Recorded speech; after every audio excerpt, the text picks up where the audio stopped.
senhor foi um dos principais desmistificadores da chamada teoria da democracia racial no Brasil. Teoria essa que foi desenvolvida pelo sociólogo pernambucano Gilberto Freire. Qual é o peso que o senhor vê de Gilberto Freire na sociologia brasileira exatamente?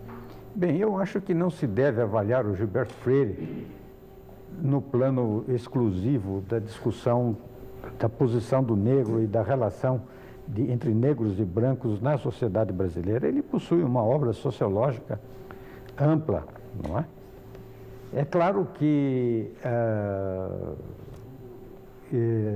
ele representa uma perspectiva que muitos diriam da sociologia oficial, quer dizer, da sociologia da Casa Grande.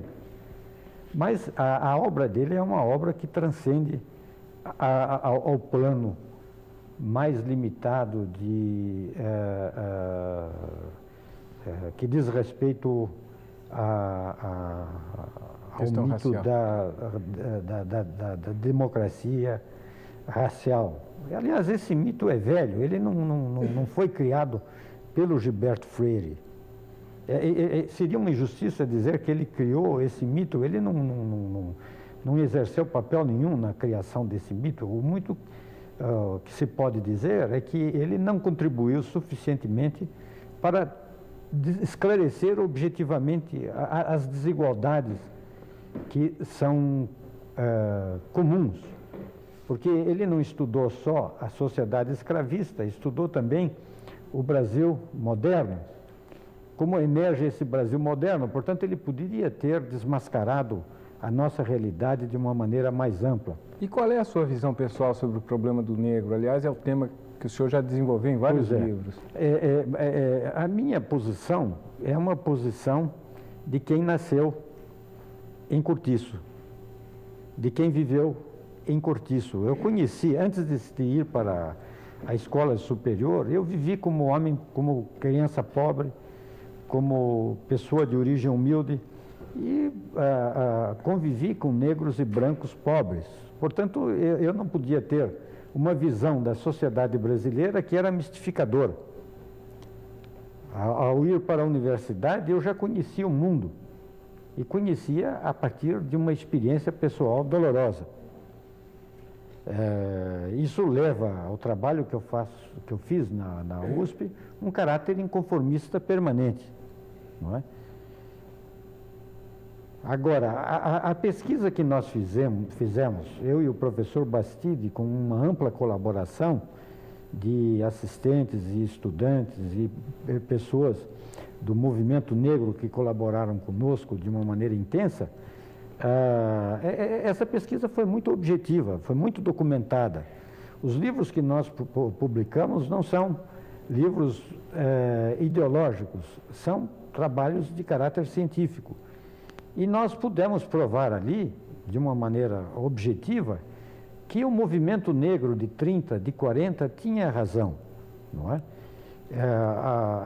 Era um movimento de desmascaramento, um movimento que criou uma contra-ideologia racial no Brasil, que mostrava que havia duas versões da realidade, uma a da sociedade oficial, quer dizer, se a gente partisse da Constituição, dos códigos, da consciência das classes dominantes, nós teríamos a ideia de que no Brasil não existem problemas e nem mesmo problemas raciais, enquanto que o próprio negro apresentava a sua consciência como objetiva, crítica e antagônica a essa fraude da realidade. E se batia pelo que os negros naquele momento chamavam a segunda abolição. Quer dizer que a nossa pesquisa foi muito mais na direção da consciência que eles tinham da realidade brasileira, mostrando que aquele movimento que eclodiu aqui, principalmente na década de 30 e chegou a ir até 50, que aquele movimento era um movimento criativo, que teve uma importância histórica, que permitiu ao negro descobrir alguma coisa sobre ele mesmo, sobre a sociedade brasileira, opondo a visão mistificadora da raça dominante, uma visão esclarecedora e antagônica da raça dominada. Quer dizer que a nossa pesquisa teve essa importância de suscitar uma nova visão da sociedade, em termos da sua composição racial e em termos de sua estrutura econômica e de sua evolução histórica. Alguns estudiosos, como Abdias do Nascimento, sustentam que o Brasil seria o maior país negro fora da África. Eu queria saber se o senhor concorda com essa afirmação e se ela for verdadeira, se durante o tempo, pelo aumento da população negra, se essa população vier a ser maioria, que reflexos isso pode ter na estrutura de poder aqui dentro? Bem, aí que o Brasil é uma nação na qual existe uma grande massa negra e mestiça, isso é verdadeiro. Agora, que seja a maior concentração de negro fora da África, eu não sei, quer dizer, eu nunca me preocupei em fazer uma comparação, quer dizer, isso aí pode ver uma limitação no campo de informação. Eu já dei um curso comparado sobre relações raciais, apanhando o Brasil, África e Estados Unidos. E vejam como o professor, às vezes, está mal informado. Quer dizer, nunca me preocupei em determinar quantos negros existem nos Estados Unidos em comparação com o Brasil, não é? De modo que eu não sei dizer se realmente nós somos a nação que contém mais negros depois das sociedades africanas. Agora, é claro, se compreende a massa de população mestiça, o Brasil seria realmente uma nação de forte concentração de população negra, não é? Agora, o reflexo na estrutura de poder, eu preferiria pensar a relação muito mais em termos de classe do que em termos de raça.